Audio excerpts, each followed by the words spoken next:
2017 is a transition period. By 2020, Google predicts 90% of internet consumption, first of all, will be video.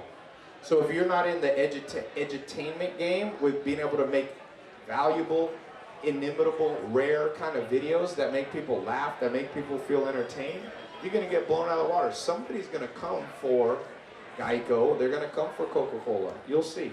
Here's the deal. You can be very successful at a young age if you follow a few formulas. One of them is you only learn from mistakes, but they don't have to be yours. He doesn't really need an introduction because you see him every day on your YouTube feed. So there's not a whole lot else I can say other than let's put your hands together for Tai Lopez.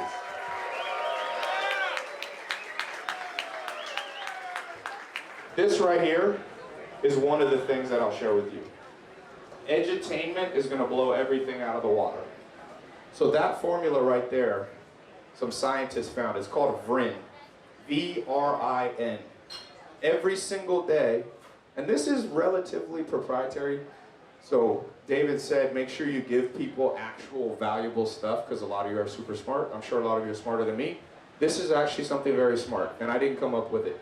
So look, I'll explain it, and I'll explain how you could use it practically. So the V, there you go, there's the formula. V stands for value, R stands for rarity, I stands for inimitability, and N stands for non-substitution. So when I see people, because everybody's going online, we all know this, everybody.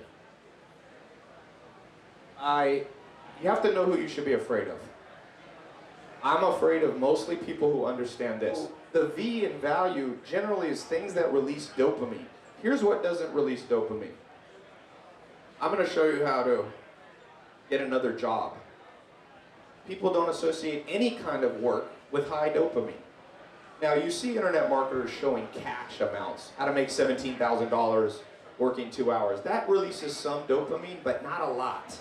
Dan Bilzerian on a 1 to 10, with all the boobs and all the bazookas, is releasing 100 units of dopamine, and most people, internet marketers' headlines, release 10 units of dopamine. You're always going to lose. Now this, if you move here to rarity, rare, you got to think about this. Rarity, inimitability, and non-substitution are somewhat complex, and they're somewhat similar. So here's what rarity means. Why did Kobe Bryant make $250,000 per basketball game, and the average school teacher doing something that's more valuable to society make $50,000 on average? He made more than them throwing a ball through a hoop in 10 minutes.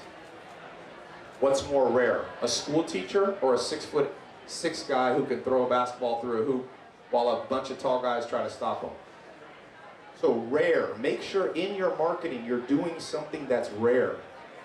Dan Bilzerian has 40 girls and he shoots a rocket launcher at a truck. I don't know many people that do that. It's rare. Now, inimitability is an interesting one because inimitability means how easy is it to copy?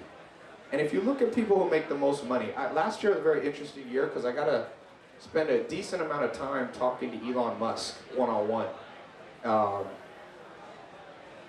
Who here could do what Elon Musk did? Who here? He's the only man alive right now to start 3 companies valued at $1 billion simultaneously. It's very inimitable. Another way to think about the I in inimitability, imitation. So I remember, I have a friend, he's one of the top Silicon Valley guys, and he was at my house in LA, and he says to me, he says, Tai, we should start a business together. And we brainstorm a concept. And then I said, man, that's kind of hard. And he said, then we should definitely do that thing. Do the hard thing. Elon Musk says this, one of my favorite sayings, you get paid in proportion to the difficulty of problems you solve. And that still holds true. If you want to grow your social media, if you want to increase conversion rate, inimitability, you have to go to do something that not many people can do. This last one, non-substitution. This one's an interesting one. The question is, who here's read 0 to 1 by Peter Thiel, co-founder of PayPal? He says, the best business to go in is one with zero competition. That's one of the central parts of the book. I see a lot of us going into businesses that other people are doing, and this violates the non-substitution rule. One of the things that I've been lucky to be able to do is very few people are doing what I'm doing. No idea why, but there's no substitute. Some people hate me, but the people who like me can't, even if they don't really like me, they can't find anybody else like me, so they follow me. So you have to do the same thing. Let me talk real quick on one thing. My predictions for the next 18 months. Edutainment will be all. You should see the number. I told you, nobody's broken Google Analytics except an 18-year-old girl. Here's the deal. I do not believe in the grinded out school. I did too much grinding. Well, if I could go back in time, I would wait. Here's what I would do. In a dating relationship, if you're in therapy in the first fucking month, I know people go to therapy in the first 3 months of a relationship. You're grinding out a relationship, kill it. That thing's dead. If you launch a business and it's not working that well, start another one. I think now some people will say you give up too early.